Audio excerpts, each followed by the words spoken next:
lañ ca jot la ma fa jot a jëlee am na lu ndaw loo xam ne itam gën na koo leeral ci askan wi pour ñi nga xam ne xëy na déglu nañ ko loolu nag ñuy laajte ndax nekkul benn pression boo xamante ne jamono ji moo ngi ci kaw Ousmane Sonko ak ñu mu àndal ca Pastef ñenn ñi nga xamante ne xëy na tàmbale woon nañ mim ne contact am na wala sax am na lu ñu jot a dox ci suuf jamono ji ndax ça sera une évidence de teg leen mel ndax Ousmane Sonko nekkul ci ab pression boo xamante ne jamono ji dafa tegu ci moom mu war a jël ndogal wala taxawee ci benn wet gi am déet loolu itam bëgg nañ cee sàkko bu baax a baax kenn ci ñooñu Ousmane Sonko itam ñu téye niki démb di Ngagne Demba Touré moom mi nga xam ne jamono ji ñu toll itam ñu ngi koy xaarandi ci bureau juge du deuxième cabinet di Mamadou Seck moom mi nga xam ne moom moo émettroon un mandat d'arrêt international jëmee ci moom ginnaaw nag ñaar fukki fan ak ñaar tamit ci weeru septembre donc ça coïncide bien je peux dire boobu ba léegi nag moom Ngagne Demba Touré nekkoon ci gàddaay jamono ji nag ñibbi ci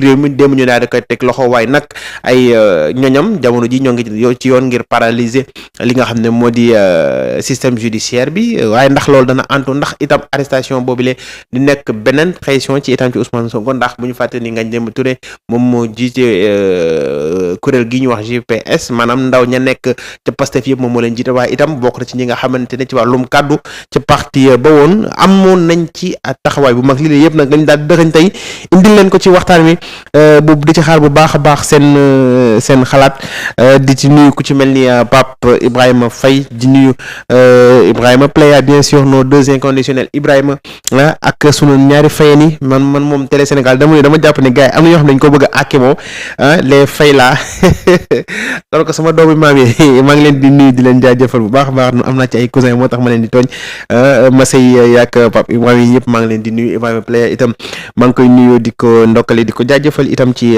teewlu bi ak itam li nga xam ne na lay bokkee ci waxtaan on a beaucoup de choses à se dire itam parce que sénégalais yu bëri ñoo ngi xaar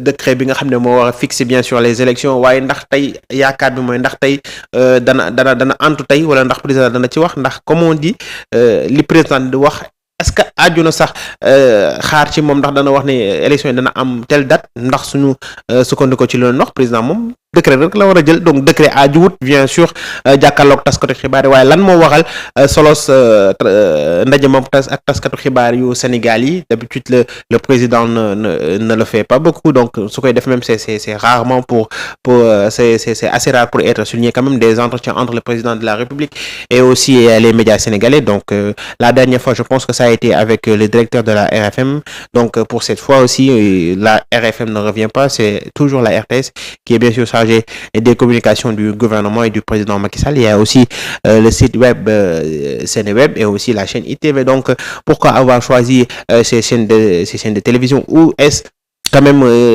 des entretiens bien coordonnés qui ont été accordés par la présidence. Donc, on ne sait pas. Peut-être ce soir, on verra ce qu'il en sera de cette prise de parole du président Macky Sall, que vous pouvez déjà commencer à donner vos impressions en appelant bien sûr au 77 810 90 90 parce qu'il y a aussi mon ami Ibrahim Faye qui me disait des fois il est bon de s'exprimer un peu en français pour permettre à nos amis étrangers bien sûr qui suivent le débat de comprendre un peu les préalables de la discussion. Donc aujourd'hui, dans notre émission, bien sûr, on va parler de la prise de parole ou de cette interview que le président Macky Sall fera ce soir avec des médias, en l'occurrence ITV, Seneweb et la RTS. Bien sûr, une prise de parole qui intervient dans un moment où on entend bien sûr le décret fixant la tenue de la présidentielle et on voit des acteurs comme Aar Sunu Élection qui exigent bien sûr la tenue de l'élection avant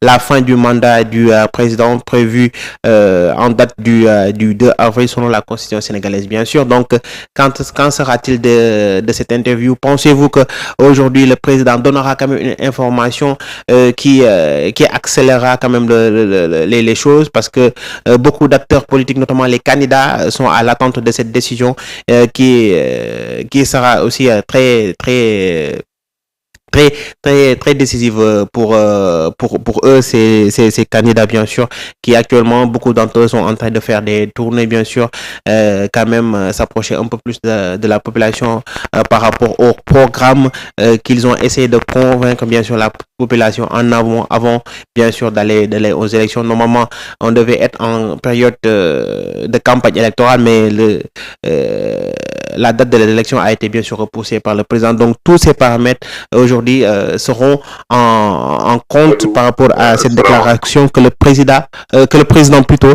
devra faire à 19h, ou cette prise de parole que le président devra faire à 19h. Donc s'il y a quelqu'un qui aimerait intervenir, un internaute aimerait intervenir dans le débat, il suffit juste d'appeler au 77 810 90 90, 77 810 90 90. Vous pouvez le faire en appel direct ou par WhatsApp. Donc je pense que Pape Ibrahima, pour une fois, j'ai posé le débat en français. Donc pour toutes les personnes qui souhaiteraient participer à l'émission, vous pouvez appeler directement au 77 810 90 90. Je répète, par WhatsApp ou par appel direct pour mbokk yi nga xam ne ñoo ñuy teewloo ci réew mi wala ci bitim réew. wax naa leen ne tey président Macky Sall war na janook yenn suñu ay médias. Donc Régis Dioma ki nekk ci ligne bi laata ñu continuer waxtaan wi. salaamaaleykum. oui asalaamaaleykum. Ibrahima na ngeen def. allo. régime mo volume. Ibrahima na ngeen def. Allô, ça va? Ça va bien. Yow moom je vais pas te demander de t'exprimer en français. Tant que lay fexe demul moom. Hein? Tant que lay fexe bi ngi fi moom benn Sénégalais du nekk ci jàmm. léegi yow lan ngay xaar ci président tey, parce que quand même c'est pas une déclaration ou une communication. Bon, une communication on peut dire, mais du déclaration boo xam ne tey président da cee war a joxe ay information. Xëy na tey waxtaan la ñuy xaar, ay explication plutôt.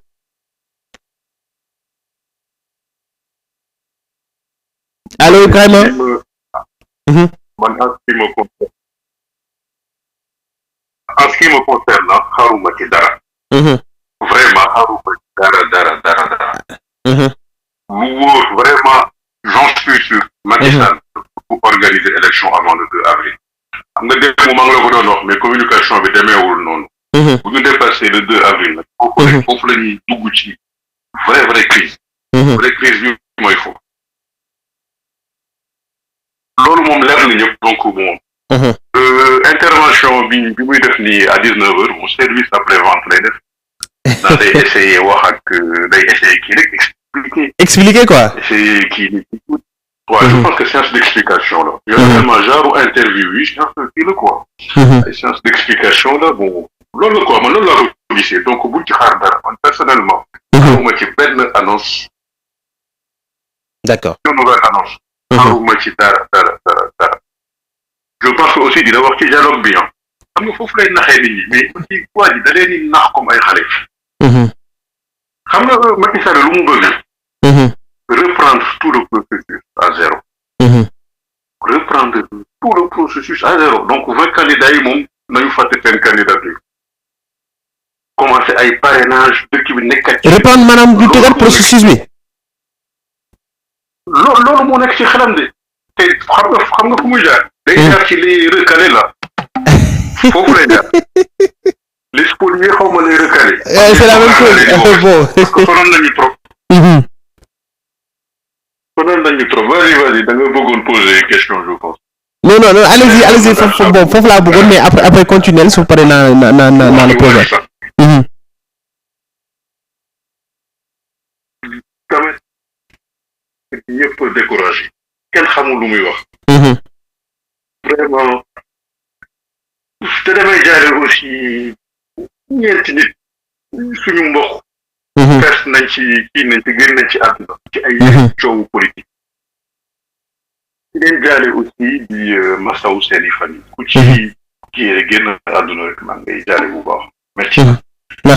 Merci beaucoup. Merci. Les responsabilités au final moom. Au final Macky Sall il faut que mu fay Sénégalais yi.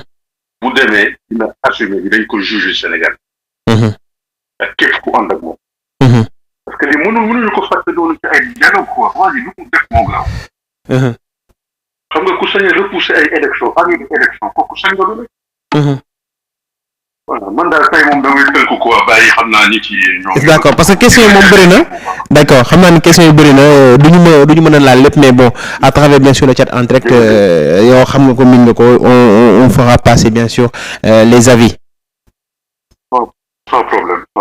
merci beaucoup. mais soo demee nga yóbbaale laaj bi su fekkee démb déglu nga Atepa ci entretien mu accordé woon moom itam ak benn chaîne de télévision am na la mu ci jot a wax itam maintenant ban gis-gis la ci sénégalais war a am ndax jox na defe na ay révélation ci lan moo ko motiver mu dem waxtaan ak Ousmane Sonko bien sûr ba am ay yoo xamante ne sax jot na ko faa jëlee ndax loolu itam c'est pas une pression boo xamante ne jot na ko teg ki nga xam ne mu di Ousmane Sonko par rapport aux échéances à venir ndax am na ci wàllu rëy jox ma ki ci bombi 77 810 90 90 salaamaaleykum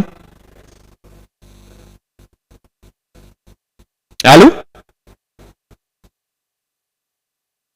ba dafa mel ni kooku rëcc na di ko jaajëfal bu baax a baax yéen ñi teewlu mën ngeen bokk ci waxtaan wi soo leen defee 77 810 90 90 77 810 90 90 mooy numéro bi leen di may ngeen daal di bokk ci waxtaan wi jaar fa nuyuwaat Ibrahima Pleya mi fi génn léegi maa ngi koy nuyu di ko jaajëfal bu baax a baax di ko ziar itam ñi nga xam ne jamono ji laa gis chat en direct bi ko ci mel ni moom